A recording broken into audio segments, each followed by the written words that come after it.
The issue of space debris has for years been rendered as a mere space-related one, addressing the problem solely by political agendas and technological solutions.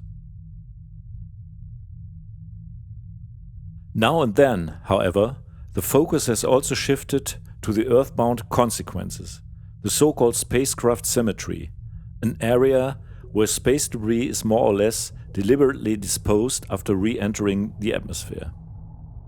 While this procedure is reported to be common since the 70s, establishing a resting point for the dozens of spacecraft and pieces thereof, its exact geographic area and reason for being seems to be unknown and somehow vague. Articles and official agency statements alike highlight and justify the choice of this location, mainly by its remoteness to human civilization. It is contextualized by the mathematically calculated oceanic pole of inaccessibility relative to the nearest land, Ducie Island in the north, Motunui in the northeast, and Muir Island in the south. Additionally, another reason seems to be the area's hostile environment, transforming it into an oceanic desert for a number of reasons.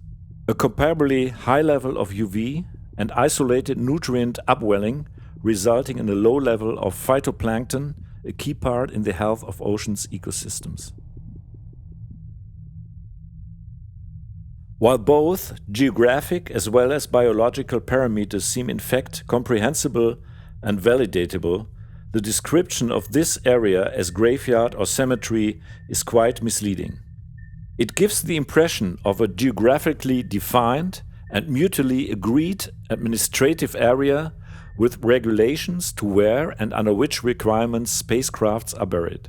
On closer look, the reality, however, reveals a somehow chaotic dumping ground, where space debris is untraceably littered across a vast stretch of the Pacific Ocean, with publicly unknown consequences for the marine environment.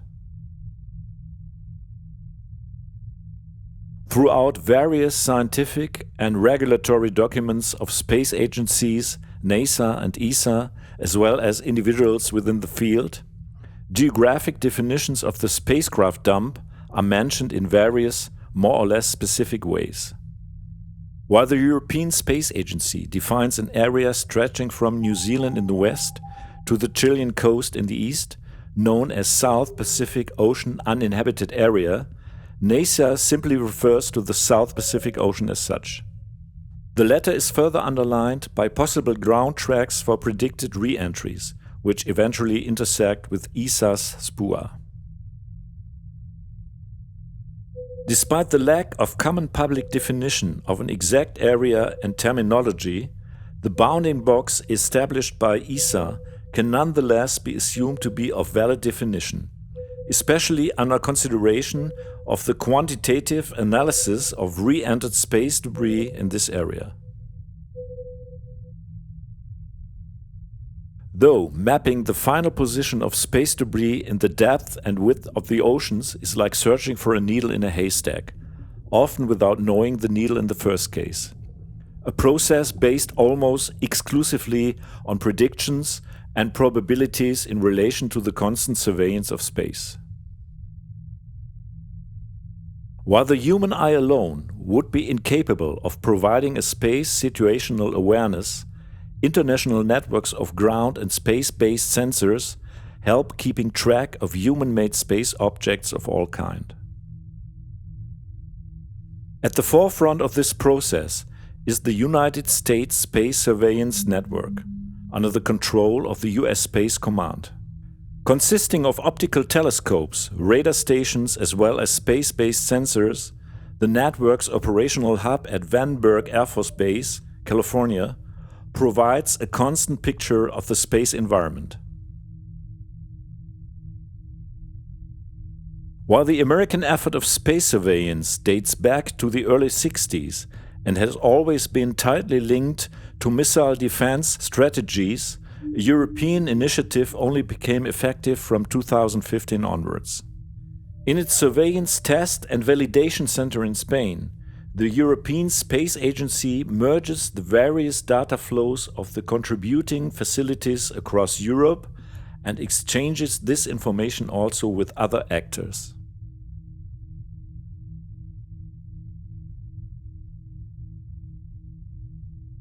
To communicate positions and statuses of spacecraft and debris thereof, space agencies and commercial providers make use of the so-called two-line element, a data format encoding a list of orbital elements of an Earth-orbiting object for a given point in time. These include information on the date and year of launch, its inclination defining the angle between the equator and the orbital plane, as well as the number of orbits per day the object completes. One of the most important informations within the two-line element is the sequential 5-digit satellite number, also known as NORAD ID, identifying all man-made objects in Earth orbit and space probes launched from Earth. Dating back to the world's first artificial satellite, Sputnik 1, the United States have assigned IDs to several thousand individual objects ever since. 22,300, which are currently considered debris as of January 2019. While these processes and efforts certainly provide crucial information at the space level, they are somewhat limited in relation to the Earth environment. In fact, once a space object re-enters the atmosphere, the precise tracking methods suddenly turn into predictions of probabilities. From the TLE's derived last known position, aspects of whether and where each space object affects Earth are nothing more than calculations that eventually are difficult to verify, especially within remote regions. Generally, orbital re-entry is assumed to begin at the re-entry interface point of 122 kilometers above the Earth. From there on, the orbital velocity continuously starts to decrease until the object finally undergoes a thermal breakup of the main structure at a nominal altitude of 78 kilometers. The correlating parameters of local atmospheric density, subject to the level of ultraviolet radiation, as well as the ballistic coefficient, the object's ability to overcome air resistance in flight, and the size of the object itself are influencing the possible impacts of an object on the Earth. These are assumed to occur only 30 to 36 minutes after breakup, with an impact corridor of approximately 2,000 kilometers. Against the background of these inaccuracies, approaching a precise, holistic overview of re-entered debris is therefore almost impossible. Further verification can be achieved by consideration of the so-called Notice to Mariners, a worldwide accepted format of marine safety information providing navigational warnings in regards to specific areas. Over the course of several years, Areas 14 and 15, under the control of New Zealand and Chile, have issued dozens of space debris warnings, advising caution to specific re-entry areas. However, the size of these areas once more reflects the system's underlying imprecision both experts and amateurs have to deal with. While these warnings consider the direct and immediate risk of impacting debris on surrounding ships and crews on board, they disregard the long-term and potentially harmful consequences of the spacecraft's remains to the marine environment, including the exposition of substances from batteries, rocket propellants, and even nuclear power systems. This attitude also appears to be reflected in NASA's and ESA's communication on this issue, which frame the risk of re-entering debris primarily as a threat to people and property rather than to the environment. In fact, the US Space Agency, almost incidentally and without any noticeable concern, points to the oceans and other waters as well as sparsely populated regions such as the Canadian tundra, the Australian outback, and Siberia in the Russian Federation as likely entry zones. Primarily considering the level of population in a given area may surely be rightful, but disregards the legal and geopolitical scope of this issue, by which the SPUA suddenly appears as a loophole within otherwise clearly defined space and earthbound legal frameworks. Concerning international space law, this framework consists of 5 main elements, which seek to provide regulations for everything from governing the activities of states in the exploration and use of outer space and the Moon, the rescue and return of astronauts, the registration of objects launched into outer space, as well as the international liability for damage caused by space objects. In the context of re-entering space debris, the latter states that a launching state shall be absolutely liable to pay compensation for damage caused by its space object on the surface of the Earth or to aircraft flight. While the term space object in this case refers to component parts of a space object as well as its launch vehicle and parts thereof, a launching state is defined as both a state which launches or procures the launching of a space object, as well as a state from whose territory or facility a space object is launched. Damage, on the other hand, refers to loss of life, personal injury, or other impairment of health, or loss of or damage to property of states or of persons, natural or juridical, or property of international intergovernmental organizations.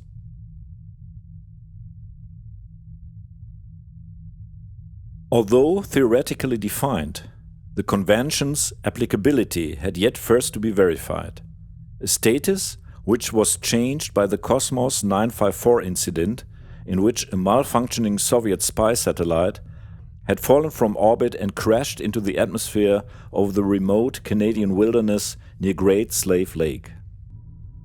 Unlike most falling satellites that completely burn up when they re-enter, Cosmos 954 survived its fiery crashdown and broke into hundreds of radioactive fragments that scattered over the frozen land. Highly trained armed forces search teams from Canada and the US then went into action, sweeping over a wide tract of the Arctic, looking for any traces of the fallen satellite, as well as prompting an extensive cleanup operation known as Operation Morning Light. As a consequence to this accident, the USSR agreed to pay 3 million Canadian dollars in full and final settlement of all matters connected with the disintegration of the Soviet satellite Cosmos 954, making it the first and only claim filed under the Space Liability Convention. While the case of Cosmos 954 might be considered a precedent determining what norms would govern a situation in which a falling satellite causes damage to the environment, its applicability on the SPUA yet conflicts with another legal statute, the United Nations Convention for the Law of the Sea. Put into force on November 16, 1994, the international agreement lays down a comprehensive regime of law and order in the world's oceans and seas, which governs all aspects of ocean space, such as delimitation, environmental control, marine scientific research, economic and commercial activities, transfer of technology and the settlement of disputes relating to ocean matters. Concerning this matter, ocean space is divided from the baseline seawards into a number of different zones, which define the geographic as well as legal limits of a coastal state's sovereign rights.